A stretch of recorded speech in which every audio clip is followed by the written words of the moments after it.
강원도의 작은 마을, 62세 우편 배달부 하준의 평범한 인생이 하룻밤에 바뀌었습니다. 폭설 속에서 그가 발견한 것은 버려진 6명의 검은 피부 아기들, 아무도 원하지 않는 혼혈 고아들을 그는 자신의 딸들로 키우기로 결심합니다.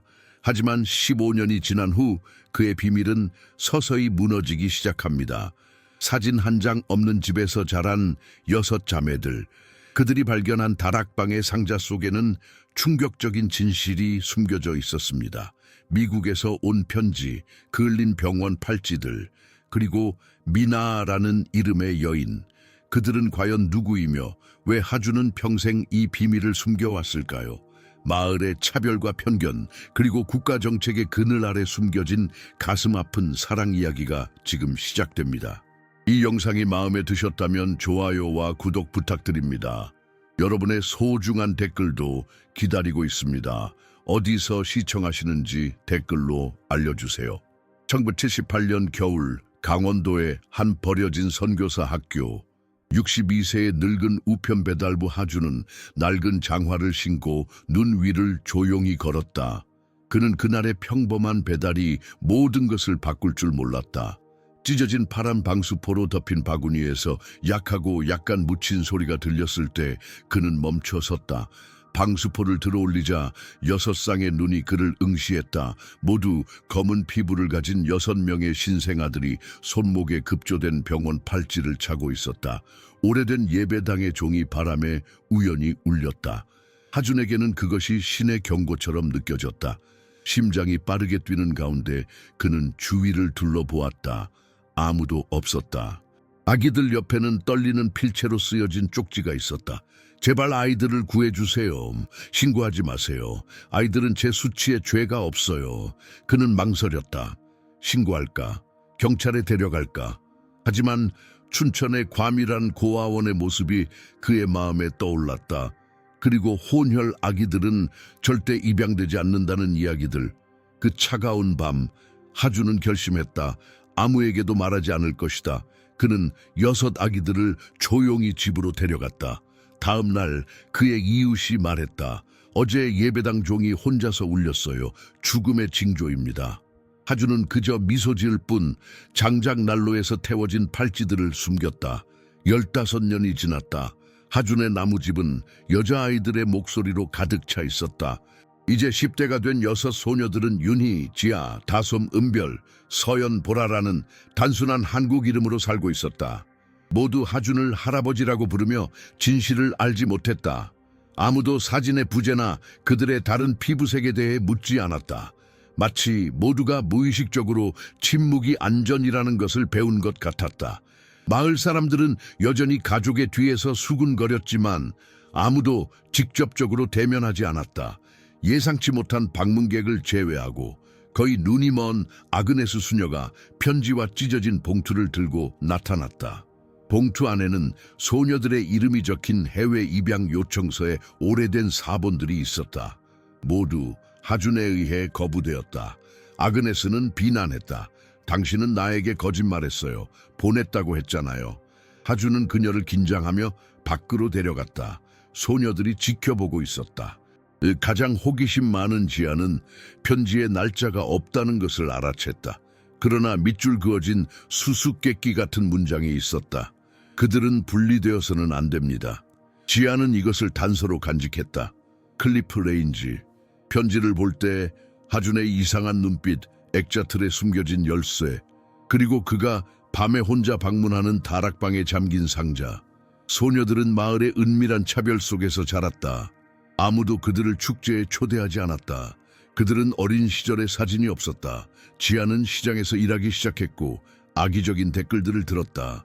저 아이들 아마 미군들의 딸일 거야. 집단적 수치심의 무게가 집 안으로 새우며 들었다. 가장 감수성이 예민한 서연은 불안 발작을 겪기 시작했다. 이제 77세가 된 하준은 그들을 보호하려 했지만 지아가 그에게 맞섰다.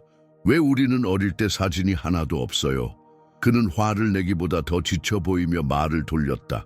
그리고 실수를 했다. 책장 옆에 다락방 열쇠를 떨어뜨렸다. 지아는 그것을 발견했지만 망설였다. 아직 올라가지 않기로 했다. 이 장에서는 보조 이야기들이 시작된다. 은별은 모델로 포즈를 취하는 제안을 받았지만 기획사는 그녀가 성을 바꾸고 가족에 대해 언급하지 않기를 요구했다. 한편 보라는 교회의 젊은 목사와 연애를 했고 누군가가 그 둘의 불미스러운 사진을 찍었다. 그 사진은 은밀히 마을에 돌기 시작하며 소문을 일으켰다. 이 모든 일이 펼쳐지는 동안 다락방의 상자는 계속 잠겨 있었고 아그네스 수녀는 흔적 없이 사라졌다. 클리프 레인지, 열쇠에 새겨진 이상한 상징, 쓰레기통에 버려진 찢어진 편지, 하준을 두려움으로 바라보는 목사, 지아는 참을 수 없었다. 다락방으로 올라갔다. 잠긴 상자 안에는 그을린 6개의 병원 팔찌, 입양을 요청하는 미국 가족들의 편지가 든 봉투, 그리고 하준의 필체로 쓰여진 빨간 표지의 노트를 발견했다. 거기에는 모든 것이 있었다. 그가 소녀들을 발견한 날, 그들의 출신을 숨긴 이유, 도덕적 딜레마, 그들이 멀리 보내지거나 상품처럼 취급될 것에 대한 두려움. 그는 썼다. 내가 그들을 숨긴 것 때문에 미워하는 것이 그들이 조용히 팔려가는 것을 보는 것보다 낫다고 생각했다. 자매들은 노트를 발견했다. 집은 위기에 빠졌다. 은별은 말했다. 그는 우리에게서 더 나은 삶의 기회를 빼앗았어. 서연은 울며 말했다. 아무도 원하지 않을 때 그는 우리에게 사랑을 주셨어. 긴장감이 폭발했다. 보라는 목사와의 관계 때문에 교회에서 공개적으로 모욕을 당했다. 그리고 그는 거짓말했다. 그녀가 그를 쫓아다녔다고. 아무도 그녀를 변호하지 않았다. 분노한 지아는 하준에게 맞섰다. 그는 단지 대답했다. 때로는 보호한다는 것은 미움을 받는 것을 의미하기도 해.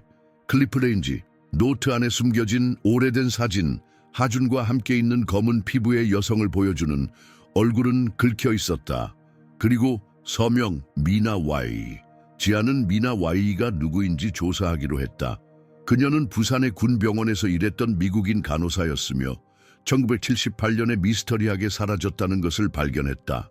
시청 기록을 방문하며 미나를 어머니로 하는 아이의 출생 기록을 찾았다.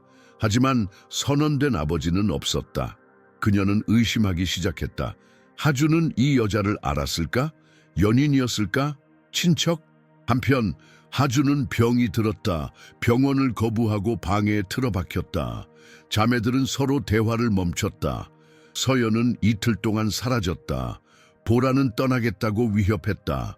은별은 장이라는 성을 버리고 기획사와 계약을 맺었다. 폭우가 내리던 밤, 지아는 하준의 소지품 사이에서 찢어진 편지를 발견했다. 그것은 당시 당국에 의해 거부된 공식 입양 등록 요청서였고 국가 문화 순수성 정책과 양립할 수 없음이라는 문구가 찍혀 있었다. 클리프 레인지, 편지에는 손으로 쓴 수수께끼 같은 문구가 있었다. 예배당으로 돌아가 나머지는 거기 있어. 지아는 이 단서를 따라가기로 결정했다. 한편 하준은 헛소리하며 중걸거렸다. 미나 날 용서해. 그리고 자매 중 한 명이 들었다. 오래된 선교사 학교는 이제 폐허가 되었다. 지아는 혼자 그곳으로 갔다. 예배당에서 그녀는 제단에 있는 칸막이를 발견했다. 안에는 더 많은 오래된 사진들, 출생 기록, 그리고 녹음된 카세트 테이프가 있었다. 그것은 미나의 목소리였다. 만약 당신이 이것을 듣고 있다면 나는 실패한 거예요. 그녀는 강제 추방으로부터 딸들을 보호하려고 하면서 마을에서 그녀를 미워하지 않은 유일한 남자인 하준에게 도움을 요청했다고 설명했다. 하지만 그녀가 출산한 날 그녀는 사라졌다. 지아는 테이프를 가지고 돌아왔다. 자매들을 모았다. 그들은 침묵 속에 들었다. 고통은 형태를 바꿨다. 원망은 죄책감으로 변했다. 하준은 그날 밤 죽었다. 지아는 그를 누워있는 채로 발견했는데 가슴에는 빨간 노트가, 옆에는 팔찌들이 있었다. 학교의 종이 다시 울렸다. 수십 년 동안 작동하지 않았음에도 불구하고 클리프 레인지, 테이프 봉투 안에 있는 편지, 내 딸 넘버 3에게 누구인지 알게 될 거야 라고 적혀 있었다. 관객은 아직 누가 3번 딸인지 모른다. 장례식에서 마을 사람들이 대거 나타났다. 일부는 존경심으로, 다른 일부는 병적인 호기심으로. 은별의 기획사는 그녀의 이야기가 퍼진 후 그녀의 출신을 숨기려고 했다. 보라는 미나를 알았다고 말하는 외국 여성에게 따라다녀졌다. 여전히 동요한 지아는 하준이 남긴 유언을 읽었다. 간단한 요청, 집을 팔고 그 가치를 혼혈 고아 소녀들에게 기부하는 것. 마을은 분열되었다. 누군가 집에 낙서했다. 한국의 수치.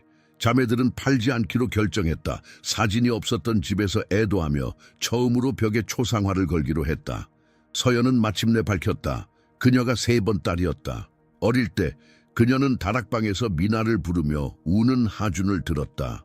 그녀는 알고 있었다. 하지만 확인하기가 두려웠다. 지아는 그녀를 안았다. 그 계시는 고통이 분리했던 것을 다시 하나로 만들었다. 클리프 레인지. 외국 여성이 다시 나타났다. 소녀들의 것과 동일한 팔찌를 가지고. 하지만 더 오래됐다. 그녀가 누구인지 아무도 모른다. 4개월 후 하준의 집은 작은 기념관이 되었다. 메인홀에는 이제 초상화가 있는 벽이 있다. 자원봉사자의 도움으로 디지털 몽타주로 만든 어린 시절의 소녀들. 중앙에는 하준과 6 어린 자매들의 희귀한 사진이 있다. 누가 찍었는지 아무도 모른다. 에스더라고 자신을 소개하는 외국 여성은 친구로 받아들여졌다. 하지만 고독한 순간 그녀는 지아에게 봉투를 건넸다. 아내는 미나가 이전에 에스더라는 딸을 낳았다고 말하는 편지가 있었다. 추방에서 살아남은. 지아는 깨달았다. 결국 6은 혼자가 아니었다. 7이었다. 그리고 하준의 사랑은 단지 부성애가 아니었다. 순수한 희생이었다. 그는 그들의 당열을 깨지 않기 위해 결코 진실을 말하지 않았다.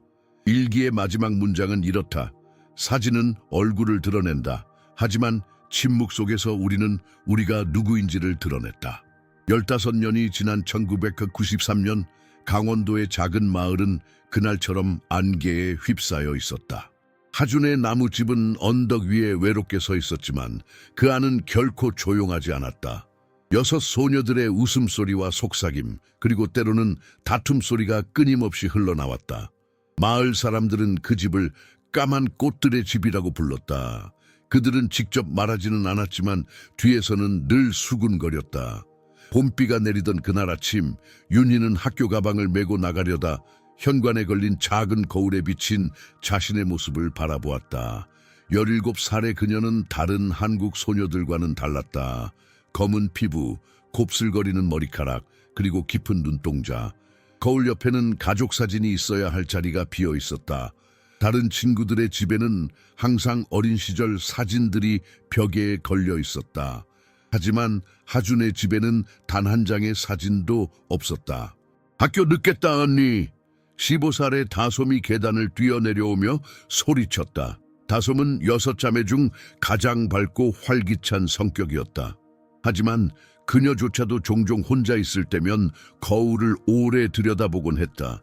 자신이 누구인지 어디서 왔는지에 대한 의문이 항상 마음 한구석에 자리 잡고 있었다. 부엌에서는 지아가 아침 식사를 준비하고 있었다. 16살인 그녀는 6자매 중 가장 호기심이 많고 도전적인 성격이었다. 그녀는 종종 하준에게 질문을 던졌다. 할아버지, 우리 엄마는 어떤 사람이었어요? 하준은 항상 같은 대답을 했다. 착하고 아름다운 사람이었단다. 그것뿐이었다. 더 이상의 설명은 없었다. 하준은 이제 77살이 되었다. 그의 손은 더 떨리고 걸음은 더 느려졌지만 그의 눈은 여전히 날카로웠다. 그는 매일 아침 같은 시간에 일어나 정원을 돌보고 소녀들의 아침을 챙겼다. 그리고 매주 목요일 밤 그는 다락방에 올라갔다. 아무도 그곳에 들어갈 수 없었다. 그것은 집안의 불문율이었다. 오늘은 시장에서 늦게 올 거야. 김 아저씨네 가게에서 일하기로 했어. 지아가 말했다. 하준은 걱정스러운 표정을 지었다. 마을 사람들이 소녀들에 대해 어떻게 생각하는지 그는 너무 잘 알고 있었다. 하지만 지아는 고집이 셌다. 그녀는 자신들의 미래를 위해 돈을 모아야 했다. 은별은 18살로 자매들 중 가장 아름다웠다. 그녀는 키가 크고 긴 다리를 가졌으며 걸을 때마다 모든 이의 시선을 사로잡았다. 그날 아침 그녀는 특별히 신경 써서 옷을 입었다. 어디가? 서연이 물었다. 은별은 미소를 지으며 대답했다. 비밀이야. 서연은 15살이었지만 그녀의 눈은 마치 오래된 영혼 같았다. 그녀는 5 자매들 중 가장 조용하고 내성적이었다.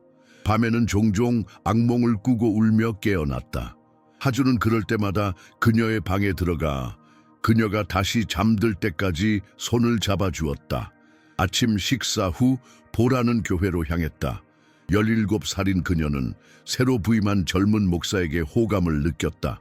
그는 30살의 김준호 목사로 소녀들을 다르게 대하는 몇 안 되는 마을 사람들 중 하나였다.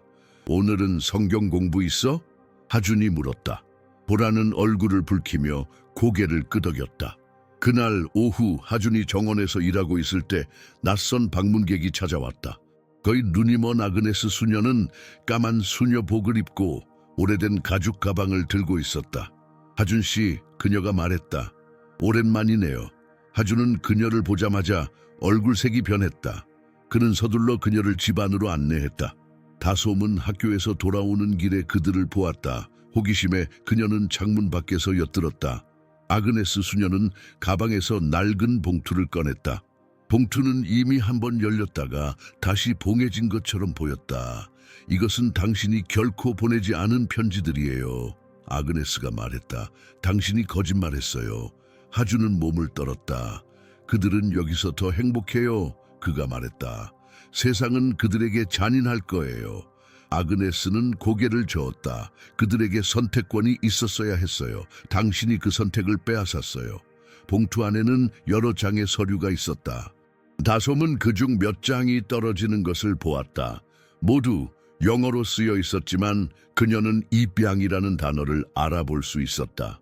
그리고 모든 서류에는 큰 빨간색 거부됨 도장이 찍혀 있었다. 하지만 가장 충격적인 것은 서류에 적힌 그들의 이름이었다. 그들의 한국 이름이 아니라 다솜이 한 번도 들어본 적 없는 이름들이었다.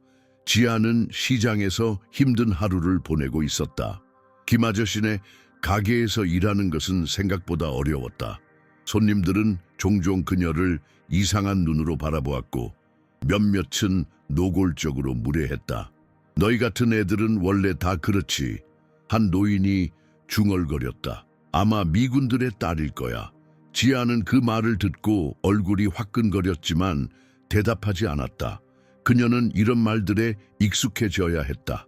하준과 아그네스 수녀의 대화는 점점 격렬해졌다. 그녀가 원했던 것은 그들이 함께 있는 거였어요. 하준이 말했다. 아그네스는 한숨을 쉬었다. 하지만 이렇게 숨어서 사는 것이 그들에게 최선일까요? 그때 다솜이 실수로 발을 헛디뎌 소리를 냈다. 하준은 즉시 밖으로 나왔고 다솜을 발견했다. 다솜아, 그가 부드럽게 말했다. 학교는 어땠니? 다솜은 방금 들은 대화에 대해 물어보고 싶었지만 하준의 표정에서 그것이 금지된 주제임을 알 수 있었다. 대신 그녀는 미소를 지으며 대답했다. 괜찮았어요, 할아버지. 아그네스 수녀는 곧 떠났다. 하지만 그녀는 실수로 편지 하나를 떨어뜨렸다. 지아가 늦게 귀가했을 때 그녀는 그것을 발견했다. 편지에는 날짜가 없었지만 한 문장이 붉은 펜으로 밑줄 쳐져 있었다. 그들은 분리돼서는 안 됩니다. 지아는 그 편지를 자신의 방에 숨겼다. 그날 밤 하주는 평소보다 더 조용했다. 저녁 식사 중에 은별이 갑자기 발표했다. 나 모델 제안 받았어. 모두가 놀라서 그녀를 바라보았다. 서울의 한 기획사에서 그녀가 계속했다. 그들이 나를 발견했대. 내일 다시 만나기로 했어. 하주는 젓가락을 내려놓았다. 안 돼. 그가 단호하게 말했다. 위험해. 은별의 얼굴이 어두워졌다. 왜요? 저도 이제 어른이에요. 제 선택이에요. 하주는 고개를 저었다. 세상은 네가 생각하는 것보다 더 잔인하단다. 갑자기 지아가 물었다. 할아버지, 왜 우리는 어릴 때 사진이 하나도 없어요? 식탁이 조용해졌다. 하주는 그녀를 바라보았다. 그의 눈에는 슬픔이 가득했다. 사진 너무 위험했단다. 그가 마침내 대답했다. 지아는 더 물어보려 했지만 하주는 자리에서 일어났다. 그리고 실수로 작은 열쇠를 떨어뜨렸다. 그것은 책장 옆으로 굴러갔다. 저녁 식사 후 모두가 잠든 후 지아는 그 열쇠를 집어들었다. 그녀는 그것이 다락방의 열쇠인지 알고 있었다. 하지만 그녀는 아직 올라갈 용기가 없었다. 대신 그녀는 열쇠를 자세히 살펴보았다. 열쇠에는 이상한 상징이 새겨져 있었다. 마치 새의 날개 같기도 하고 눈물 방울 같기도 했다. 창밖으로 달이 구름에 가려졌다. 마을은 깊은 어둠에 잠겼다. 그리고 그 어둠 속에서 누군가가 하준의 집을 지켜보고 있었다. 창문에 비친 6 소녀들의 모습을, 그리고 다락방의 불빛을.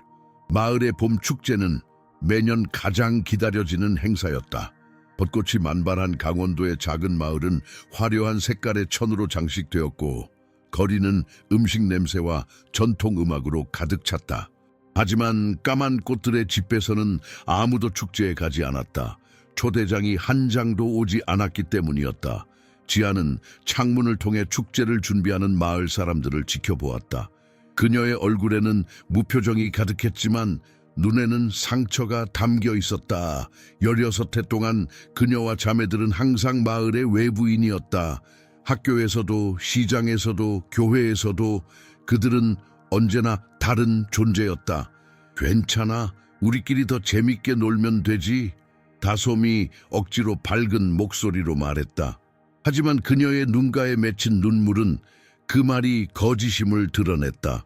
서연은 조용히 창가에 앉아 2 손으로 귀를 막았다. 축제의 북소리가 그녀의 불안을 자극했다. 그날 오후 지아는 김아저씨네 가게에서 일했다.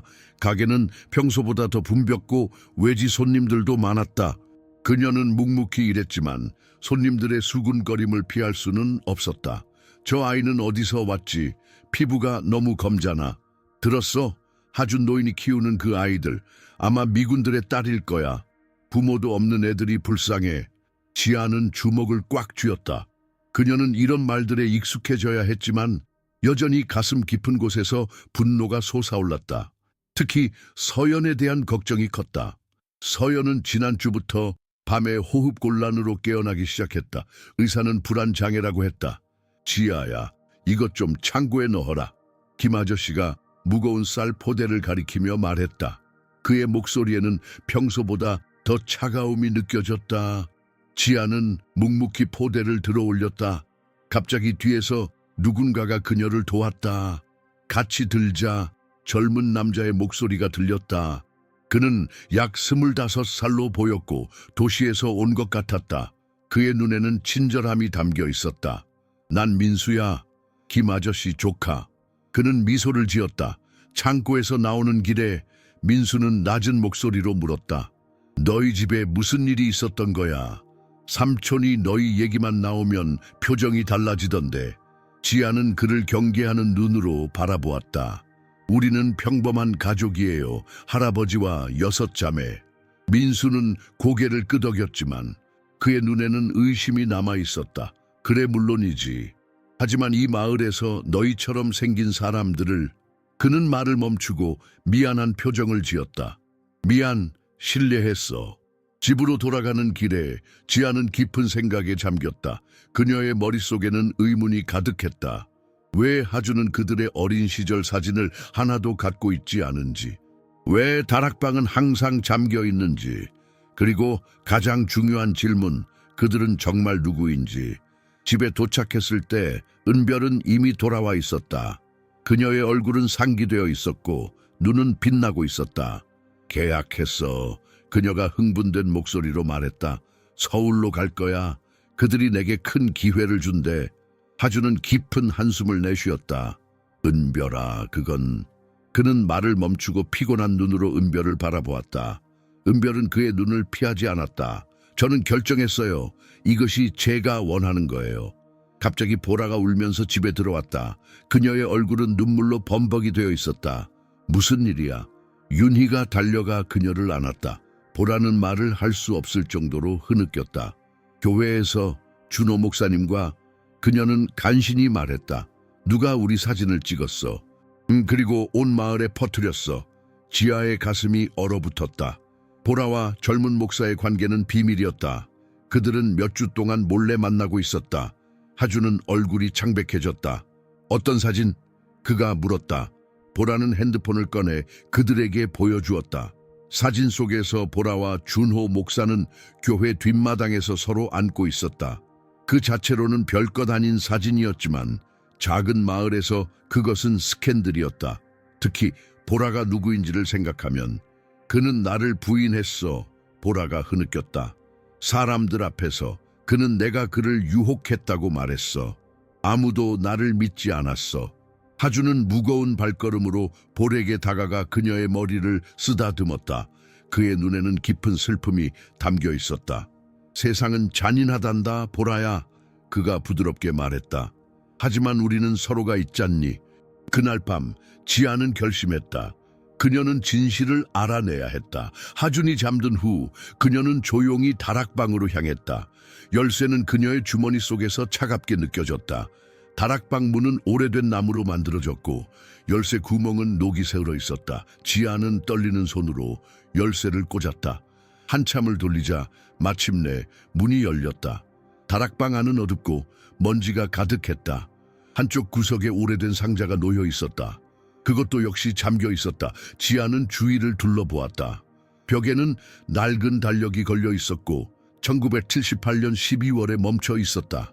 창계는 오래된 의자가 놓여 있었고 그 위에는 하준의 노트가 있었다.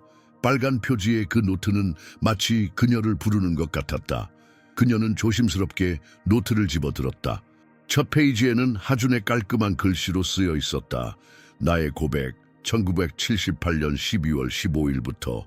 갑자기 아래층에서 소리가 들렸다. 지아는 재빨리 노트를 제자리에 두고 숨을 죽였다. 발소리가 계단을 오르는 소리가 들렸다. 그녀는 다락방 한쪽 구석에 오래된 옷장 뒤로 숨었다. 문이 열리고 하준이 들어왔다. 그는 촛불을 들고 있었고 그 희미한 빛에 그의 얼굴은 더욱 늙어 보였다.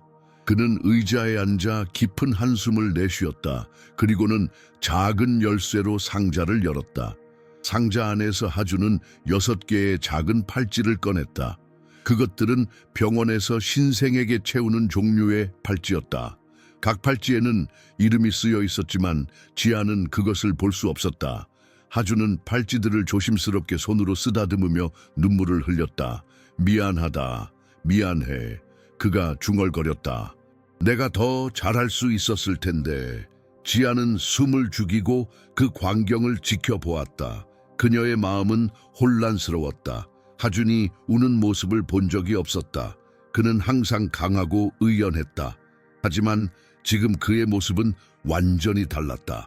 그는 마치 무거운 비밀을 짊어진 사람처럼 보였다. 한참 후 하준은 팔찌들을 다시 상자에 넣고 잠갔다. 그리고 천천히 다락방을 나갔다. 지아는 그가 완전히 사라진 후에야 숨통이 트였다. 그녀는 다시 그 노트를 바라보았다. 진실은 그 안에 있을 것이다. 하지만 오늘 밤은 너무 위험했다. 그녀는 조용히 다락방을 나와 자신의 방으로 돌아갔다. 그날 밤 지아는 잠을 이루지 못했다. 그녀의 머릿속에는 수많은 의문이 맴돌았다. 창밖으로 보이는 달빛 아래 그녀는 결심했다. 내일 그녀는 그 노트를 읽을 것이다. 그리고 마침내 진실을 알게 될 것이다. 새벽녘 마을은 아직 잠에 취해 있었다. 지아는 조심스럽게 침대에서 일어났다. 어제 밤 내내 잠을 이루지 못했고 창밖으로 첫 새가 지저귀기 시작할 때야 결심했다. 지금이 아니면 다시 기회가 없을 것이라고. 그녀는 주머니에 다락방 열쇠를 넣고 가슴 뛰는 소리가 온 집안에 울려 퍼질 것 같은 긴장감 속에서 계단을 올랐다. 다락방 문은 여전히 어젯밤 그녀가 남겨둔 그대로였다. 살짝 열려 있었다. 지아는 깊은 숨을 들이마시고 조용히 문을 열었다. 아침 햇살이 작은 창문으로 스며들어 먼지 입자들이 공중에 떠다니는 모습을 비추었다. 빨간 표지의 노트는 여전히 의자 위에 놓여 있었다. 지아는 조심스럽게 노트를 집어들었다. 표지는 오랜 세월의 흔적으로 낡고 바랬지만 그 안의 필체는 여전히 선명했다. 첫 페이지를 펼쳤다. 1978년 12월 15일. 오늘 밤 내 인생이 바뀌었다. 버려진 선교사 학교 앞에서 6 아기를 발견했다. 모두 검은 피부, 아마도 혼혈인 것 같다. 누가 그들을 버렸는지, 왜 그랬는지 알 수 없다. 하지만 한 가지 확실한 것은 이 아이들이 이 사회에서 환영받지 못할 것이라는 점이다. 나는 결정을 내렸다. 그들을 데려갈 것이다. 신고하지 않을 것이다. 이것이 옳은 일인지 확신할 수 없지만 내 마음은 이미 결정했다. 지아의 손이 떨렸다. 그녀는 다음 페이지를 넘겼다. 1979년 1월 3일 아이들에게 이름을 지어주었다. 한국 이름으로. 그들의 원래 이름이 무엇인지 혹은 이름이 있었는지도 모른다. 병원 팔찌에는 베이비 1부터 베이비 6까지만 적혀 있었다. 윤희, 지아, 다솜, 은별, 서연, 보라. 내 딸들이 될 아이들. 눈물이 지아의 뺨을 타고 흘러내렸다. 그녀는 계속 읽었다. 1980년 5월 12일 오늘 아그네스 수녀가 찾아왔다. 그녀는 미국 부부가 혼혈 아이들을 입양하고 싶어 한다고 했다. 더 나은 삶을 줄 수 있다고. 하지만 나는 거절했다.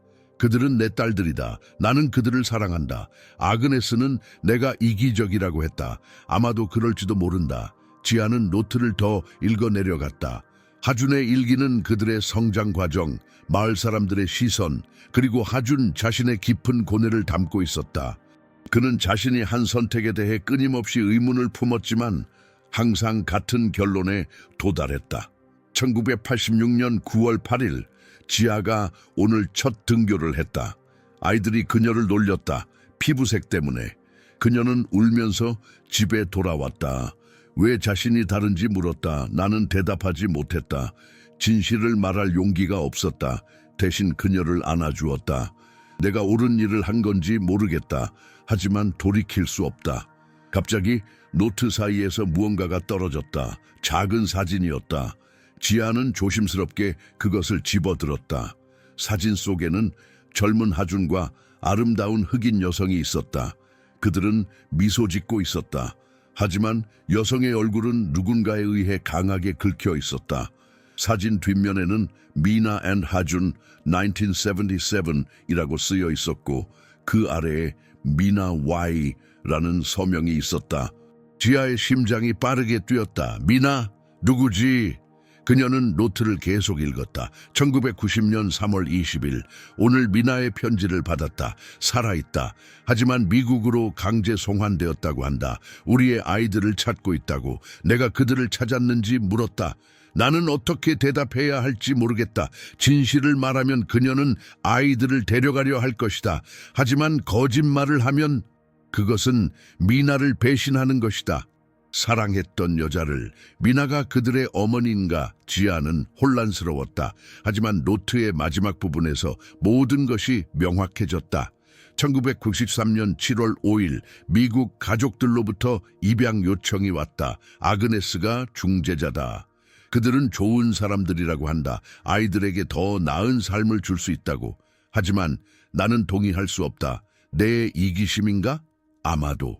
하지만 나는 그들을 너무 사랑한다. 그들은 내 전부다. 미나가 원한 것은 아이들이 함께 있는 것이었다. 그녀의 마지막 편지에서 그녀는 그들은 분리되어서는 안 됩니다라고 썼다. 나는 그 약속을 지킬 것이다. 아이들을 버려진 학교에 두고 사라진 사람이 미나라는 것을 그들은 결코 알아서는 안 된다. 그녀는 선택의 여지가 없었다. 추방을 앞두고 그녀는 자신의 딸들이 미국으로 돌아가 차별받는 것보다 한국에 남아 사랑받는 것을 원했다. 그녀의 마지막 소원이었다. 지아는 노트를 떨어뜨렸다.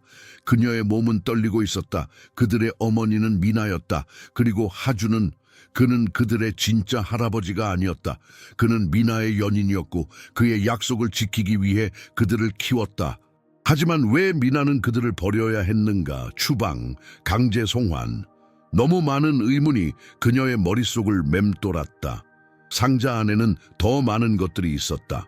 6개의 그을린 병원 팔찌, 미국 가족들의 입양 요청서, 그리고 한국 정부의 공식 문서들. 모든 문서에는 거부됨이라는 도장이 찍혀 있었다. 이유는 항상 같았다. 문화적 순수성 유지를 위한 국가 정책의 위배됨. 갑자기 지아는 계단에서 소리를 들었다. 누군가 올라오고 있었다. 그녀는 재빨리 노트와 사진을 상자에 넣고 문 뒤로 숨었다. 문이 열리고 서연이 들어왔다. 지아? 여기서 뭐해? 서연이 놀란 표정으로 물었다. 지아는 무엇을 말해야 할지 몰랐다. 진실? 거짓말? 그녀는 결국 진실을 선택했다. 우리의 진짜 이야기를 알아내려고 했어. 서연의 얼굴이 창백해졌다. 그리고 알아냈어? 지아는 고개를 끄덕였다. 그녀는 상자를 가리켰다. 모든 것이 여기 있어. 우리가 누구인지, 어디서 왔는지. 서연은 천천히 상자로 다가갔다. 지아는 그녀에게 노트를 건넸다. 서연은 떨리는 손으로 그것을 받아들었다.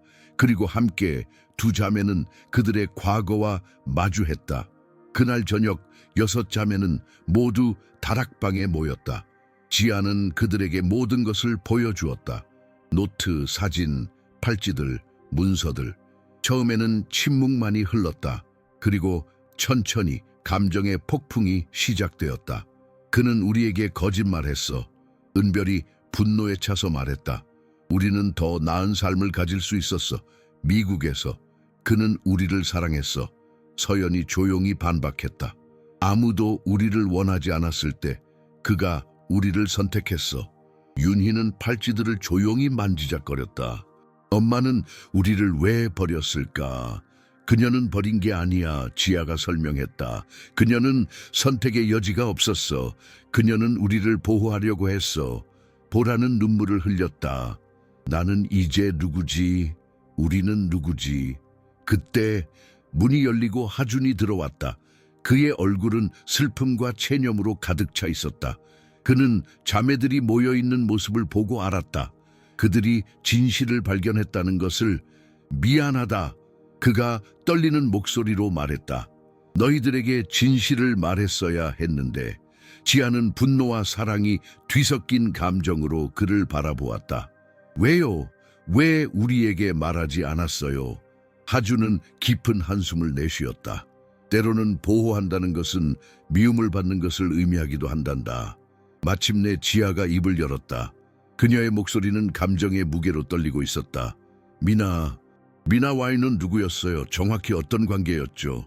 하준은 낡은 의자에 천천히 앉았다. 그의 얼굴에는 세월의 흔적과 함께 깊은 슬픔이 묻어났다. 미나는 내 인생의 사랑이었다. 그가 마침내 말했다.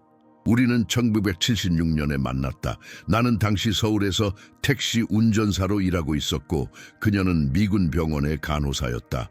우리의 만남은 우연이었지만 사랑은 필연이었다. 하준의 눈에는 옛 기억의 빛이 어렸다. 그는 오래된 사진 한 장을 꺼내 들었다. 미나의 얼굴은 긁혀있지 않은 온전한 사진이었다.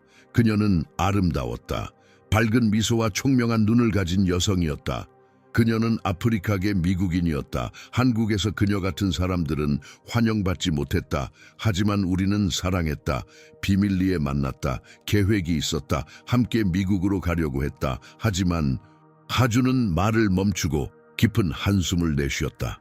1978년 미나는 임신 사실을 알렸다. 우리는 행복했다. 하지만 곧 그녀는 강제 송환 명령을 받았다. 당시 한국 정부는 외국인, 특히 혼혈 관계에 매우 엄격했다. 그녀는 선택의 여지가 없었다. 떠나야 했다. 자매들은 숨을 죽이고 듣고 있었다. 은별의 눈에는 분노가, 서연의 눈에는 눈물이, 다솜의 눈에는 혼란이 가득했다. 그런데 왜 6명이죠? 윤희가 조용히 물었다. 그냥 하나의 아기가 아니라. 하준은 고개를 숙였다. 미나는 새 쌍둥이를 낳았다. 그리고 그녀에게는 이미 3명의 딸이 있었다. 전 남편과의 사이에서 그녀는 자신의 모든 아이들을 함께 키우고 싶어 했다. 하지만 미국으로 돌아가면 그녀의 아이들, 특히 혼혈인 새 쌍둥이는 차별받을 것이라고 두려워했다. 그래서 그녀는 우리를 버렸어요. 보라가 분노에 찬 목소리로 물었다. 아니다. 하준이 강하게 부정했다. 그녀는 너희를 사랑했다. 그래서 너희를 보호하기 위해 내게 맡긴 것이다. 나는 약속했다. 너희들을 함께 키우고 사랑으로 보호하겠다고. 방 안은 다시 침묵에 잠겼다. 각자의 마음속에서는 폭풍이 몰아치고 있었다. 다음 날 아침 지아는 일찍 일어나 부산으로 가는 버스를 탔다. 그녀는 민에 대해 더 알아내기로 결심했다. 하준의 이야기는 많은 의문을 해결해 주었지만 여전히 채워지지 않은 빈 공간들이 있었다. 미나는 정말 어떤 사람이었는지, 왜 연락이 끊겼는지, 그리고 가장 중요한 것은 그녀가 아직 살아있는지. 부산에 도착한 지아는 곧장 오래된 미군 병원 기록 보관소로 향했다. 건물은 이제 다른 용도로 사용되고 있었지만 기록은 여전히 보관되어 있을 것이라는 희망이 있었다. 비가 내리기 시작했다. 마치 하늘도 그녀의 여정에 동참하는 것 같았다. 기록 보관소의 노년 여성 관리자는 처음에는 경계심을 보였다. 하지만 지아의 진심 어린 이야기를 들은 후 그녀는 마음을 열었다. 미나 영, 그 이름을 기억하는군요. 그녀가 말했다. 1970년대 후반 그녀는 이곳에서 일했어요. 뛰어난 간호사였죠. 하지만 갑자기 사라졌어요. 소문에 의하면 추방되었다고 해요. 지아는 가슴이 뛰었다. 그녀에 대한 어떤 기록이라도 있을까요? 가족 정보나 어디로 갔는지. 관리자는 잠시 생각하더니 오래된 파일 캐비닛으로 향했다. 몇 분의 검색 끝에 그녀는 노란 폴더 하나를 꺼냈다. 이것이 전부예요. 인사 기록의 일부죠. 지아는 떨리는 손으로 폴더를 받았다. 안에는 미나의 기본 정보가 담긴 서류가 있었다. 미나 영, 1952년생, 미시간 디트로이트 출신, 간호학 학위 소지, 1974년 한국 부임, 그리고 마지막 기록 1978년 12월 10일 직위 종료, 사유, 강제 송환. 하지만 가장 놀라운 것은 다른 서류였다.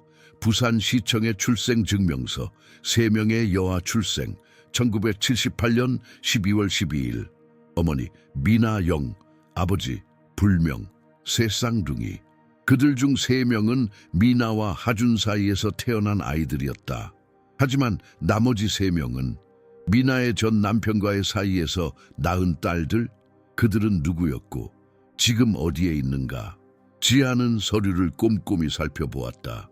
그리고 마지막 페이지에서 그녀는 중요한 단서를 발견했다. 미나의 미국 주소, 미시간주 디트로이트 메이플 스트리트 27145번지. 희망의 불씨가 그녀의 가슴 속에 피어올랐다. 이것이 그들이 그토록 찾던 연결고리일지도 모른다. 부산에서의 조사를 마친 지아는 서울로 향했다. 미국 대사관에서 민에 대한 더 많은 정보를 얻을 수 있을지도 모른다는 희망이 있었다. 하지만 그녀의 마음은 무거웠다. 만약 미나가 살아있다면 왜 그녀는 자신의 딸들에게 연락하지 않았을까? 무슨 일이 있었던 걸까? 서울 미국 대사관 앞에 도착한 지아는 잠시 망설였다. 그녀가 이곳에서 원하는 답을 찾을 수 있을까? 깊은 숨을 들이마시고 그녀는 앞으로 걸어갔다. 대사관에서의 조사는 실망스러웠다. 너무 오래된 기록이었고 개인정보 보호 정책으로 인해 많은 정보가 제한되어 있었다. 하지만 친절한 직원 한 명이 작은 힌트를 주었다. 미나 영이라는 이름의 미국 시민이 1978년에 강제 송환된 기록이 있습니다. 그 이후의 정보는 없지만 디트로이트 지역 신문 기사에 그녀에 대한 언급이 있을 수 있습니다. 당시에는 꽤 화제가 되었으니까요. 지아는 감사의 인사를 하고 대사관을 나왔다. 비가 더욱 거세게 내리고 있었다. 그녀는 우산도 없이 비에 젖은 채 버스 정류장으로 걸어갔다. 마음은 무겁지만 결심은 확고했다. 그녀는 미나를 찾을 것이다. 어떤 방법으로든. 집으로 돌아가는 기차 안에서 지아는 창밖으로 흐르는 빗물을 바라보았다. 그녀의 머릿속에는 수많은 생각이 교차했다. 과연 하준이 모든 진실을 말했을까? 아니면 여전히 숨기고 있는 것이 있을까? 그리고 그녀는 정말 자신의 딸들을 사랑했던 걸까? 기차가 마을 근처 역에 도착했을 때 갑자기 그녀의 핸드폰이 울렸다. 서연이었다. 지아. 서연의 목소리는 떨렸다. 빨리 와. 할아버지가 쓰러지셨어. 지아의 심장이 멈추는 것 같았다. 그녀는 재빨리 택시를 잡아 집으로 달려갔다. 하준이 쓰러졌다. 그가 없다면 그들은 어떻게 될 것인가? 그가 없다면 민에 대한 진실은 영원히 묻혀버릴 것인가? 집에 도착했을 때 구급차가 막 떠나고 있었다. 서연이 현관에서 그녀를 기다리고 있었다. 눈물로 얼룩진 얼굴로. 할아버지는 어디 계셔? 지아가 다급하게 물었다. 병원으로 가셨어. 서연이 대답했다. 갑자기 가슴을 붙잡고 쓰러지셨어. 의사들이 심장마비일 수도 있다고 해. 지아는 서연을 끌어안았다. 그녀의 마음은 혼란스러웠다. 하준에 대한 분노와 사랑 그리고 걱정이 한데 뒤섞여 있었다. 어서 병원으로 가자. 그녀가 말했다. 두 자매가 막 떠나려는 순간 우편 배달부가 도착했다. 그는 한 통의 편지를 들고 있었다. 발신인 주소를 확인한 지아의 눈이 커졌다. 미국 미시간주 디트로이트 메이플 스트리트 27145번지 미나로부터의 편지였다. 지아의 손에는 미나의 편지가 들려 있었다.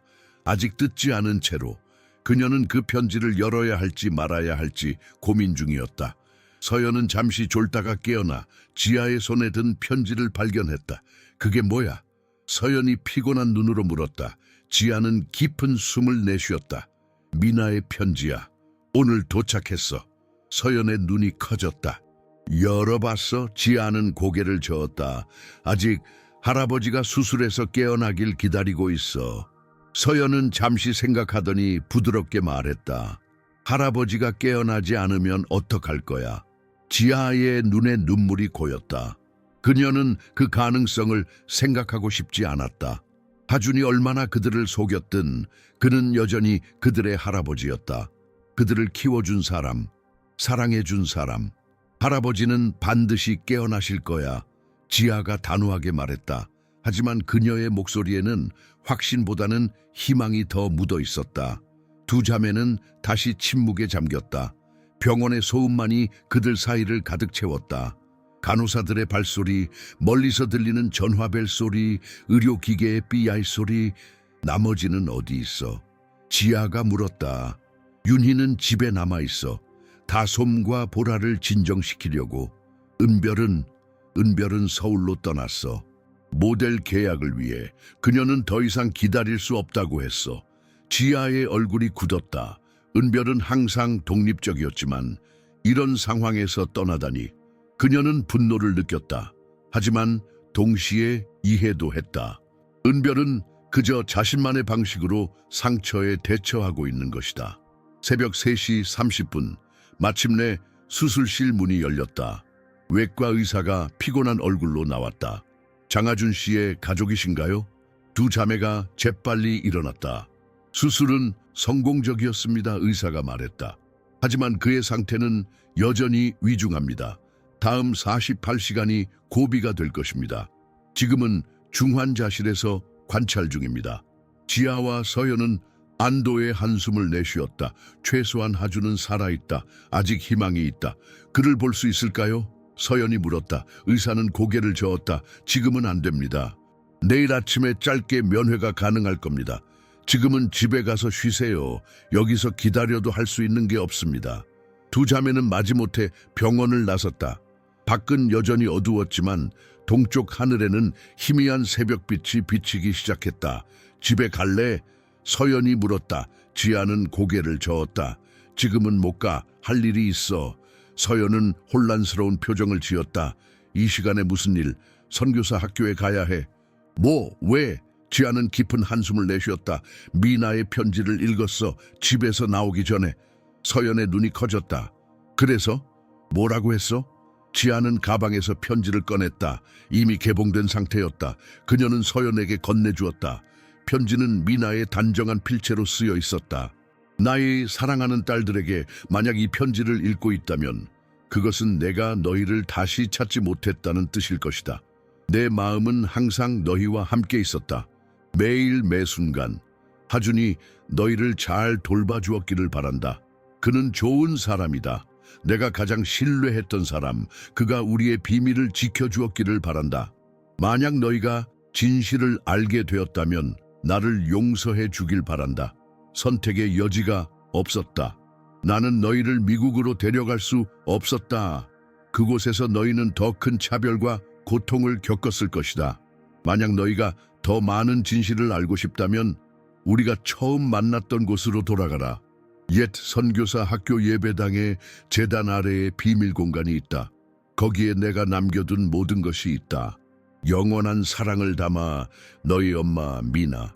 서연의 눈에서 눈물이 흘러내렸다. 그래서 지금 가려는 거야. 지아는 고개를 끄덕였다. 우리는 진실을 알아야 해. 모든 진실을. 나도 같이 갈게. 두 자매는 택시를 타고 옛 선교사 학교로 향했다. 해가 막 떠오르기 시작한 이른 아침, 폐허가 된 건물 단지는 음산한 분위기를 풍겼다. 담쟁이 넝쿨이 벽을 타고 자라 건물 대부분을 뒤덮고 있었다. 깨진 창문들이 마치 죽은 눈처럼 그들을 바라보고 있었다. 예배당은 건물 단지 중앙에 있었다. 한때는 아름다웠을 고딕 양식의 건물이지만 지금은 지붕이 부분적으로 무너져 내렸고 벽에는 균열이 가득했다. 큰 나무 문은 녹슨 자물쇠로 잠겨 있었다. 어떻게 들어가지? 서연이 물었다. 지아는 주위를 둘러보다가 깨진 창문을 발견했다. 저기로 들어갈 수 있을 것 같아. 두 자매는 조심스럽게 창문을 통해 예배당 안으로 들어갔다. 내부는 먼지와 폐허로 가득했다. 깨진 의자들, 찢어진 성경책들, 부서진 스테인드 글라스 조각들이 바닥에 흩어져 있었다. 하지만 제단은 여전히 그 자리에 있었다. 대리석으로 만들어진 시간의 흐름에 저항하는 듯한 단단한 구조물. 제단 아래에 비밀 공간이 있다고 했어. 지아가 말했다. 어떻게 열지? 두 자매는 제단 주위를 조심스럽게 조사했다. 그리고 마침내 서연이 작은 홈을 발견했다. 여기 뭔가 있어. 지아가 다가가 보니 그것은 작은 열쇠 구멍이었다. 열쇠. 하지만 그들에게는 열쇠가 없었다. 이제 어떡하지? 서연이 실망한 목소리로 물었다. 지아는 잠시 생각에 잠겼다. 그리고 갑자기 기억났다. 열쇠. 아까 할아버지 병원 가운에서 뭔가 떨어졌어. 작은 열쇠 같았는데. 그녀는 가방을 뒤적거려 마침내 작은 황동 열쇠를 찾아냈다. 그것은 다락방의 열쇠와 비슷하게 생겼지만 끝부분의 패턴이 달랐다. 그녀는 조심스럽게 열쇠를 구멍에 삽입했다. 완벽하게 맞았다. 열쇠를 돌리자 제단 앞쪽의 패널이 살짝 열렸다. 지아가 그것을 당기자 비밀 공간이 드러났다.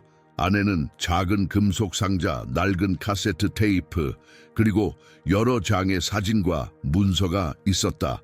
지아는 조심스럽게 그것들을 꺼냈다. 첫 번째 사진은 젊은 미나가 3명의 어린 소녀들과 함께 있는 모습이었다. 그 뒤에는 미나가 임신한 상태로 하준과 함께 있는 사진도 있었다. 이것들은 우리의 언니들인가? 서연이 사진 속의 소녀들을 가리키며 물었다. 지아는 고개를 끄덕였다. 아마도 미나의 첫 번째 셋딸일 거야. 그녀는 카세트 테이프를 집어들었다. 그것을 재생할 방법이 있을까? 금속 상자를 열자 오래된 휴대용 테이프 플레이어가 있었다. 다행히도 배터리가 아직 작동했다. 지아는 테이프를 삽입하고 재생 버튼을 눌렀다. 잠시 정적 후 미나의 목소리가 흘러나왔다. 그녀의 목소리는 부드럽고 따뜻했지만 슬픔이 묻어 있었다. 만약 당신이 이 테이프를 듣고 있다면 그것은 내가 실패했다는 의미입니다. 미나의 목소리가 예배당에 울려 퍼지는 동안 지아와 서연은 그녀의 이야기를 들었다.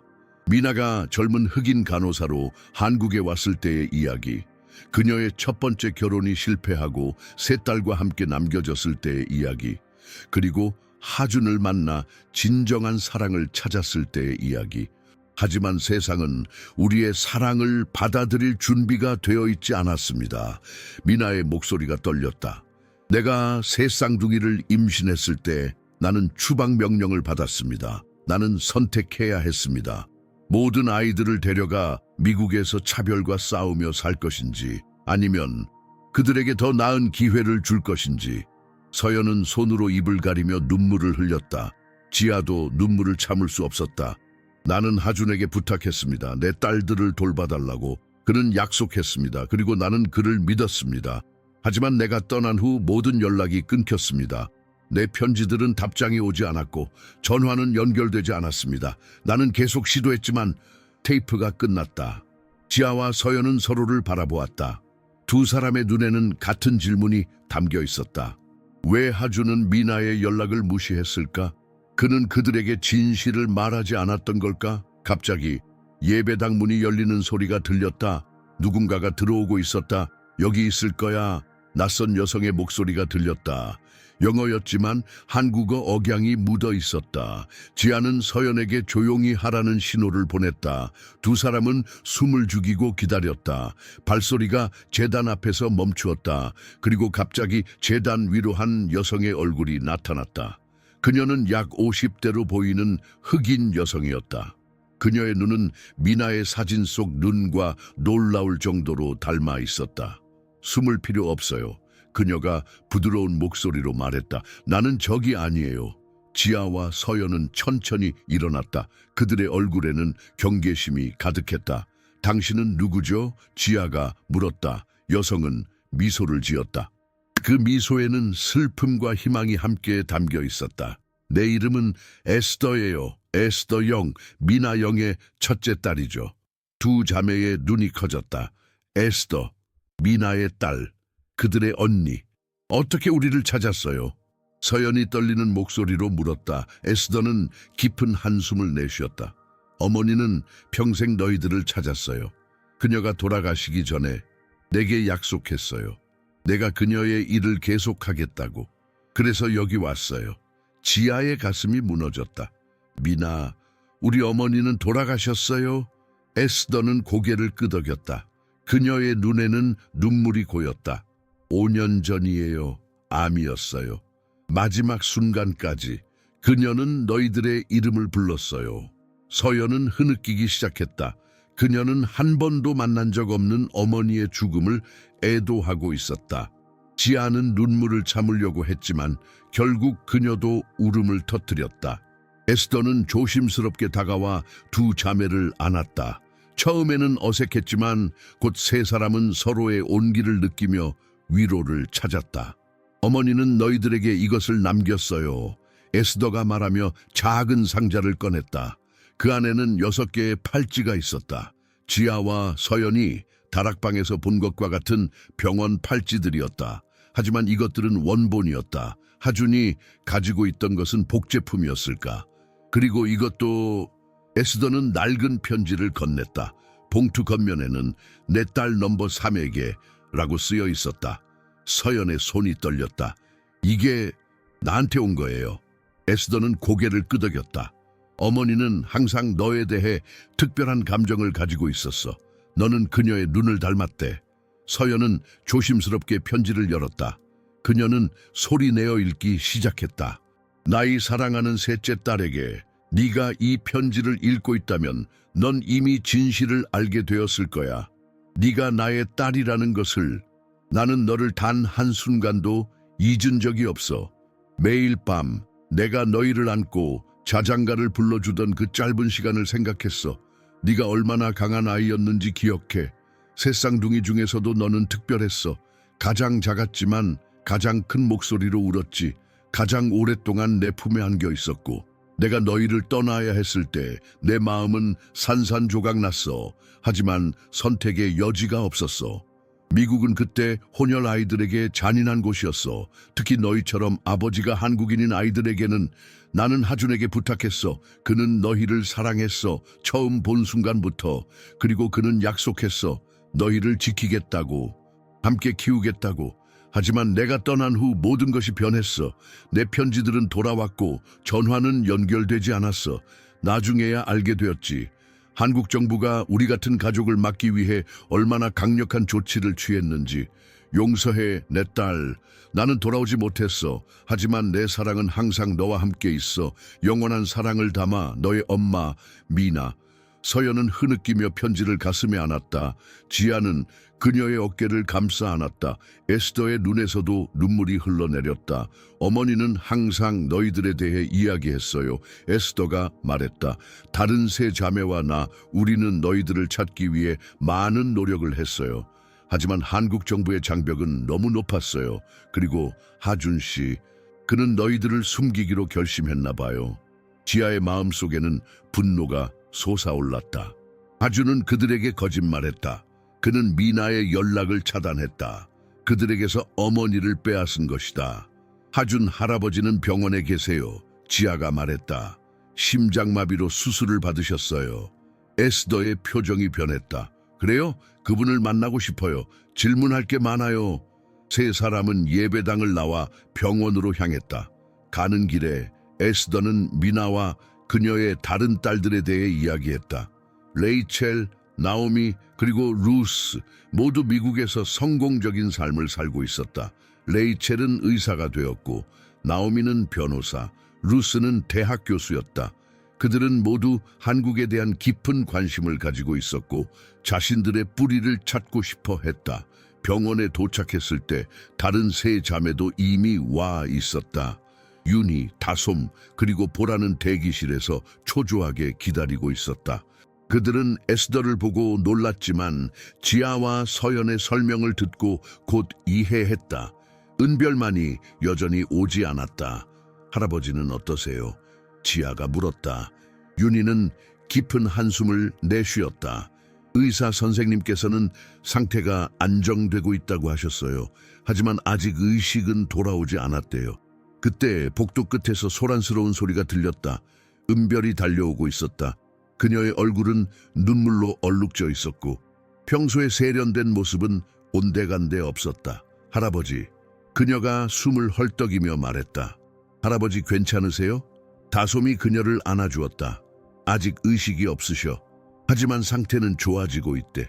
은별은 그제야 에스더를 발견했다. 이분은 누구? 지아가 간단히 상황을 설명했다. 은별의 눈은 점점 커졌다. 그녀의 표정은 혼란, 분노, 그리고 마침내 슬픔으로 변해갔다. 우리는 진실을 알아야 해. 은별이 마침내 말했다. 할아버지에게서 직접. 하지만 그들이 하준의 방으로 향하려는 순간 의사가 달려왔다. 장하준 씨의 가족이신가요? 빨리 오세요. 그의 상태가 급격히 나빠지고 있습니다. 여섯 자매와 에스더는 재빨리 중환자실로 달려갔다. 하준은 산소 마스크를 쓴 채 침대에 누워 있었다. 그의 얼굴은 창백했고 몸은 약하게 떨리고 있었다. 모니터의 심장 박동 소리는 점점 느려지고 있었다. 간호사가 그들을 막으려 했지만 의사는 고개를 저었다. 괜찮습니다. 이것이 그들의 마지막 시간일 수 있습니다. 여섯 자매는 하준의 침대 주위에 모였다. 에스더는 조금 뒤에 서 있었다. 그녀의 표정은 복잡했다. 하준은 그녀의 어머니로부터 그녀의 자매들을 빼앗은 사람이었다. 하지만 동시에 그는 그들을 사랑으로 키운 사람이기도 했다. 갑자기 하준의 눈이 떨렸다. 그리고 천천히 그의 눈이 열렸다. 그의 시선이 방 안을 돌아다니다가 마침내 에스더에게 고정되었다. 그의 눈에 놀라움이 스쳤다. 그리고 인식, 그리고 마지막으로 깊은 죄책감. 미나, 그가 속삭였다. 그의 목소리는 너무 약해서 거의 들리지 않았다. 에스더는 침대 앞으로 다가갔다. 아니요, 하준 씨. 저는 에스더예요. 미나의 딸이죠. 하준의 눈에 눈물이 고였다. 그는 힘겹게 손을 들어 에스더의 손을 잡았다. 미안해. 그가 말했다. 너무 미안해. 에스더는 고개를 끄덕였다. 그녀의 눈에도 눈물이 맺혔다. 알아요. 어머니도 알고 계셨을 거예요. 하준은 천천히 시선을 돌려 여섯 자매를 바라보았다. 그의 눈에는 말할 수 없는 사랑과 후회가 담겨 있었다. 나의 딸들, 그가 속삭였다. 용서해줘. 나는 너희를 지키고 싶었을 뿐이야. 서연이 앞으로 나와 하준의 다른 손을 잡았다. 알아요, 할아버지. 우리도 할아버지를 사랑해요. 하준의 입가에 작은 미소가 번졌다. 그리고 그의 눈이 천천히 감겼다. 모니터의 삐 소리가 길게 이어졌다. 봄비가 내리는 어느 평화로운 날 하준의 장례식이 열렸다. 강원도의 작은 마을 공동묘지에는 검은 우산의 바다가 펼쳐졌다. 예상과 달리 많은 마을 사람들이 참석했다. 어떤 이들은 진심 어린 슬픔으로, 또 다른 이들은 단순한 호기심으로 왔다. 비가 내리는 하늘은 마치 세상도 하준의 죽음을 애도하는 것 같았다. 여섯 자매는 앞줄에 나란히 서 있었다. 모두 검은 한복을 입고 있었다. 그들 옆에는 에스더가 있었다. 그녀는 미국에서 급히 가져온 검은 정장을 입고 있었지만 한국 전통 방식으로 손에 하얀 장갑을 끼고 있었다. 다른 세 자매, 레이첼, 나오미, 루스는 미국에서 오는 비행기를 탑승 중이었다. 그들은 장례식에 참석하지 못했지만 다음 날 도착할 예정이었다. 목사가 추도사를 읽는 동안 지아는 지난 며칠간의 혼란스러운 사건들을 회상했다. 하준의 죽음 이후 그들은 그의 유언장을 발견했다. 간단하지만 충격적인 내용이었다.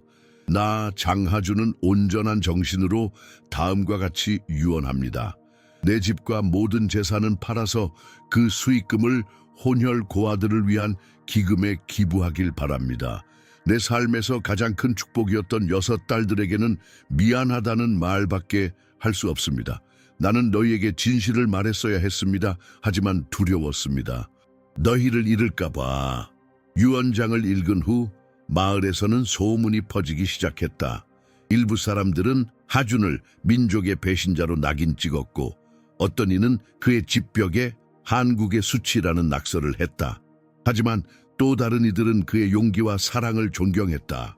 젊은 목사 준호는 심지어 자신의 잘못을 공개적으로 인정하고 보라에게 사과했다. 장례식이 끝난 후 자매들은 집으로 돌아왔다. 에스더는 그들과 함께했다. 비가 계속해서 지붕을 두드리는 소리가 집안에 울려 퍼졌다. 다솜이 부엌에서 차를 준비하는 동안 나머지는 거실에 모여 앉았다. 이제 어떻게 할 거야?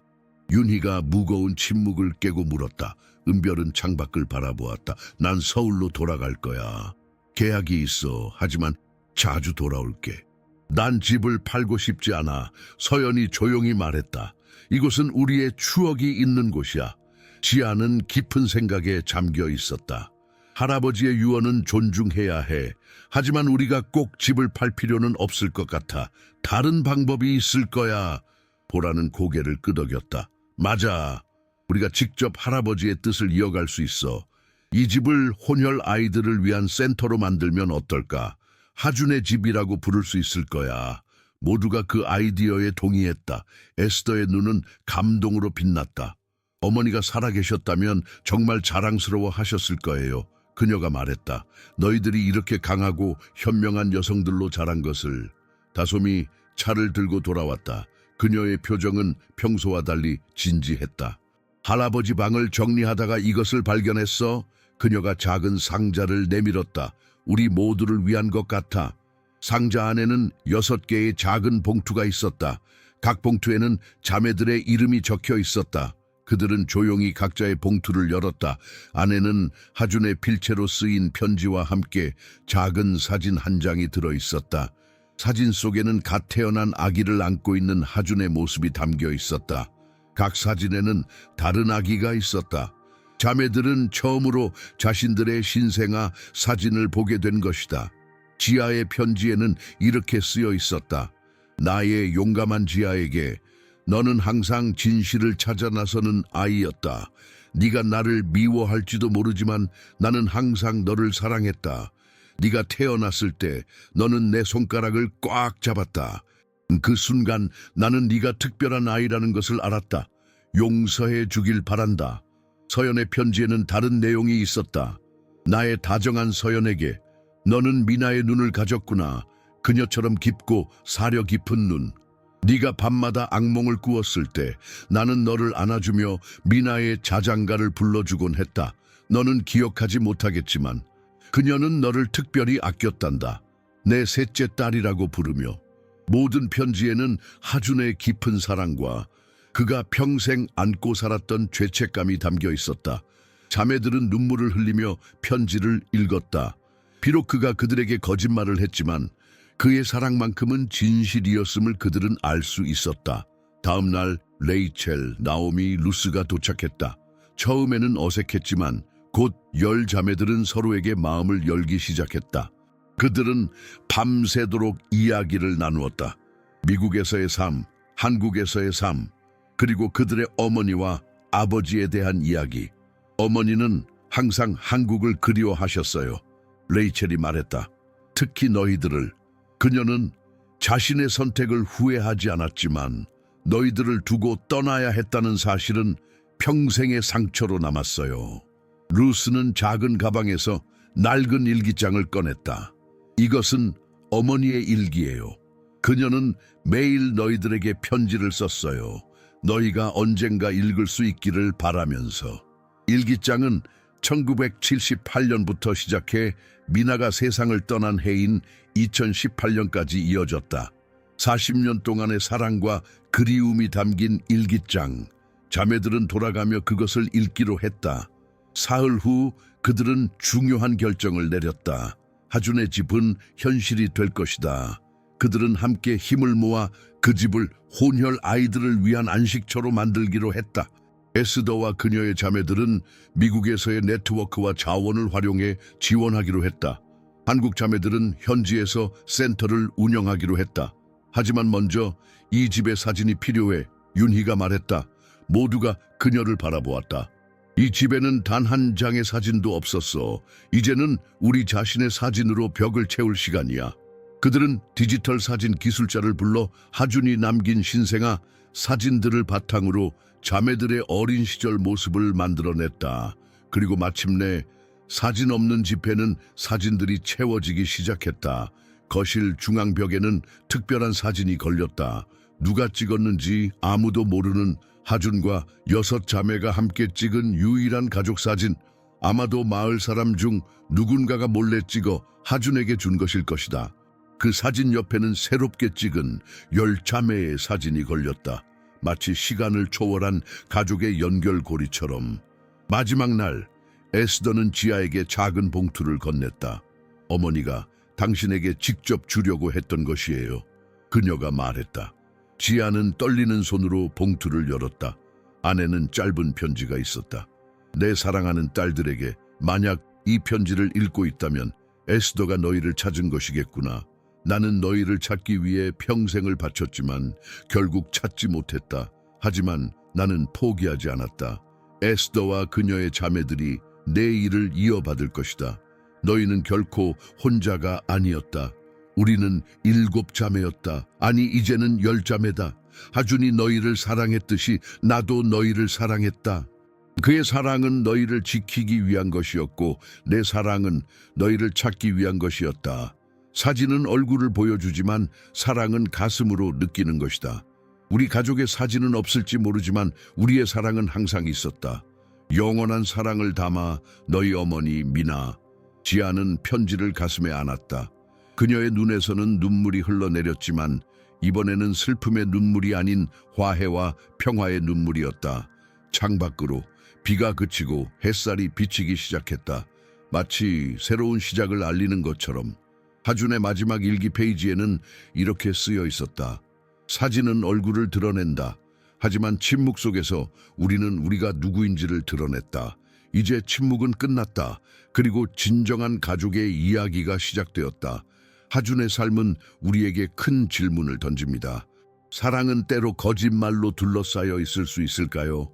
그는 6 딸들에게 진실을 말하지 않았지만 그의 사랑만큼은 진실이었습니다. 만약 여러분이 하준의 입장이었다면 아이들에게 처음부터 진실을 말했을까요? 아니면 그들을 보호하기 위해 비밀을 유지했을까요? 사진 없는 집회의 이야기는 우리 모두의 삶과 닮아 있습니다. 우리는 각자 자신만의 비밀 다락방을 가지고 있습니다. 그 안에는 말하지 못한 진실, 숨겨진 상처, 그리고 때로는 가장 순수한 사랑이 담겨 있습니다.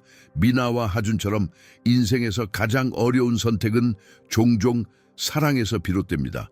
여러분은 누군가를 너무 사랑한 나머지 고통스러운 선택을 해야 했던 적이 있나요? 이 이야기가 여러분의 마음에 와닿았다면 좋아요와 구독으로 응원해 주세요. 영상을 공유하여 더 많은 분들과 이 감동적인 이야기를 나눠보세요. 여러분의 생각과 감정도 댓글로 남겨주시면 감사하겠습니다. 다음 이야기로 곧 찾아뵙겠습니다.